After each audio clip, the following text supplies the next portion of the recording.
আসসালামু আলাইকুম রহমতুল্লাহ। ভোটে জেতার জন্য একটা প্রথম প্রয়োজন কি? যোগ্য প্রার্থী আছে তো আমাদের ইনশাল্লাহ। 2 নম্বর হলো ভোটে জেতার জন্য যেটা প্রয়োজন সেটা হলো যোগ্য ওয়ার্কার বা কর্মী। 3 নম্বর যেটা বিষয় সেটা হলো ভোটার। 3 নম্বর বিষয় কি? ভোটারদেরকে আপনাকে আপন করতে হবে। কি করতে হবে? আপন করতে হবে।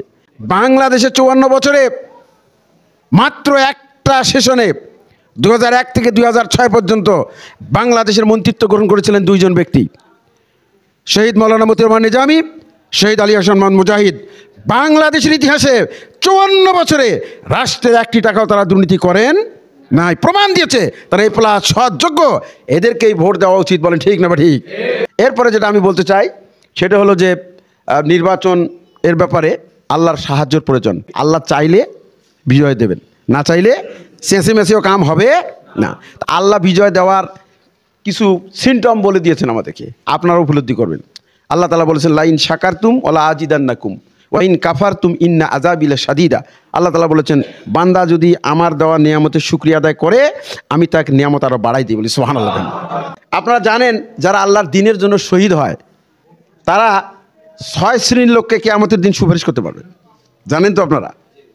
আমরা তো মনে করি জীবন্ত শহীদ এটি মাজহুল ইসলাম, তাই না ভাই? তার কব্বর করে হইবে প্রতি মাসে একবার করি। পুলিশ আমাদেরকে বলে ভাই কবরটা কোথায় দেবেন, একটু আমাদেরকে জায়গাটা দেখে দেন। কথা বোঝেন কি না? কত জালিম! কবর কোথায় হবে, জানাজাকে পড়াবে, তারপরে কোন দিক দিয়ে রাস্তা, এগুলো বারবার ডিস্টার্ব দিত। তার মানে তাকে হত্যা তারা করেই ফেলেছে, এই পরিস্থিতি তারা চলছিল। কিন্তু এই জীবন্ত শহীদটা আমাদের মধ্যে ফিরে এসেছেন। আমরা আশা করি তার পক্ষ অবলম্বন করে তার জন্য কাজ করার মধ্য দিয়ে কিয়ামতের ময়দানে আজহার ভাইয়ের সুপারের জন্য আমরা পাই বলি। রাজি আছেন আপনারা? আমি বিশ্বাস করি এই কাজ আমাদেরকে করতে হবে।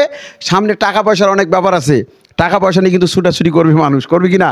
এই জন্য টাকা পয়সার দিকে তাকাবেন না, কারণ এটা শরীয়তের বিষয়। ওলামায়ে কেরাম আছেন, আমি জন্ম হওয়ার আগে কত তালা বাড়ি মালিক হব, কত কেজি ডাল খাবো, কত কেজি গোশত খাবো, কত কেজি চাল খাবো, আমার জন্য আল্লাহ তাআলা 500 বছর আগে জন্মের আগে লিখে রেখেছেন। সেটা আপনি বৈধভাবে খাবেন না অবৈধভাবে খাবেন, সিদ্ধান্তটা আপনার। আপনি যদি বৈধভাবে খান ওই 5 তলায়, অবৈধভাবে খাইলে ওই 5 তলায়, এর বাইরে যাওয়ার কোনো সুযোগ নাই। অতএব আপনি অবৈধ দিকে ছুটবেন কেন? ছুটি তো কোনো লাভ নাই, বেশি তো করতে পারবেন না, কারণ ওটা তো আল্লাহ তাআলা আপনাকে ফিক্সড করে দিয়েছেন।